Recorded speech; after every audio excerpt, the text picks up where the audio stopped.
Good evening, everyone. This is Zero with my take on week 42 of Season Three's Free Champion Select, or I guess you could call it Preseason 4, but they still called it week 42, so I'm going to go with Season 3.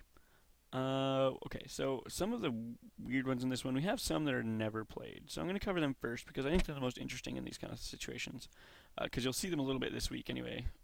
You're probably not playing as much rank now, so you'll see them in as the free-to-plays are only available in normals. So that was completely unnecessary. Let's talk.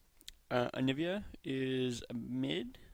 I haven't really seen Anivia played anywhere else. Not overly strong, as she's never played. I mean, if she was strong, she'd be played. So her passive is an egg, or her ult. One or the other. I can't remember. It's been a long time. Much like Aatrox. So that's basically her main utility, is that it's hard to kill her, but she's also a lot of utility and not so much damage, which if you're looking for a mid, you want damage. Some of the other ones that aren't played very often. Pantheon, he's picked up a little bit lately, but I almost never see, Pantheons. You can play top. I've seen him play jungle, occasionally mid. He gets pretty tanky, and his spears do a lot of damage, like Nidalee, so, I mean, he's not bad. And his ult is a little bit lacking. It can close distances pretty quickly, but it's not global, and it's challenging to land because it gives them quite a bit of time to get out of the way.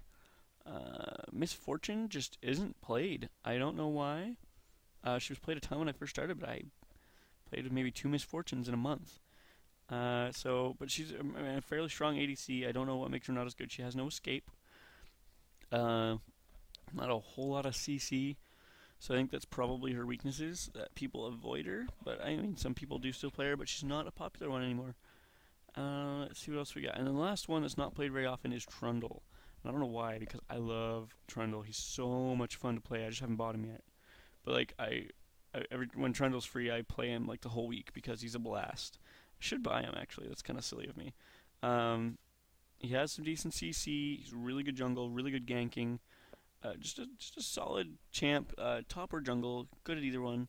Gets really tanky, and gets some decent DPS as well as reducing the enemy's attack. So he's pretty strong.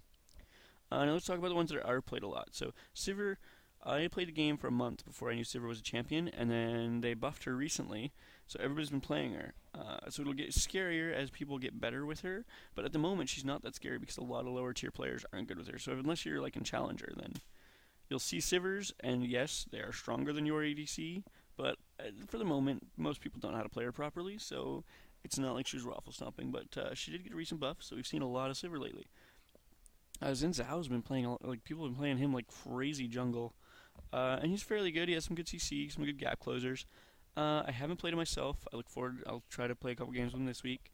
He doesn't really seem like he's my style, though, but that's just me, so, whatever. Play him if you want. Sona, one of my favorite supports, can do crazy damage while also having crazy health sustain, because she heals herself and her ADC, or 2 other people if they're in the lane, right? Your jungle comes to gank, it'll heal your jungle and your ADC. As well as you can get a 5-man CC with your ult for a second and a half, I believe it is. And you can speed boost so you can chase. It's just, Sona's unreal. Then we got Ahri, probably top 3 mids in the game. So much damage and a really strong CC. You don't want to mess with Ahri. If you want to get good at a mid, get good at Ahri, except she's going to be banned in a lot of ranked games. Zyra has been played a lot lately, mostly because of her haunted skin. It is pretty cool. She is played quite a bit, although she's really quite challenging to use properly. I've seen a lot of people play her and struggle because your placement of your seeds really has to be planned around where you're going to engage, or you have to even pop an ability to sprout your seeds before you engage, if you're not very good at planning. So I struggle playing Zyra, and I see a lot of other people struggle with it, but she's a good champ, so it works out. Her ult is probably what keeps her viable in lower tiers because it's such a large CC. Fiora, freaking pain in the butt top, spends 99% of her life invulnerable, and does a lot of damage. Get a Hydra on Fiora, and the game's over. So play Fiora top this week. You definitely want to try it. Thanks for watching, guys. Questions, comments, rude remarks, hit me up down below, and I look forward to playing with you soon.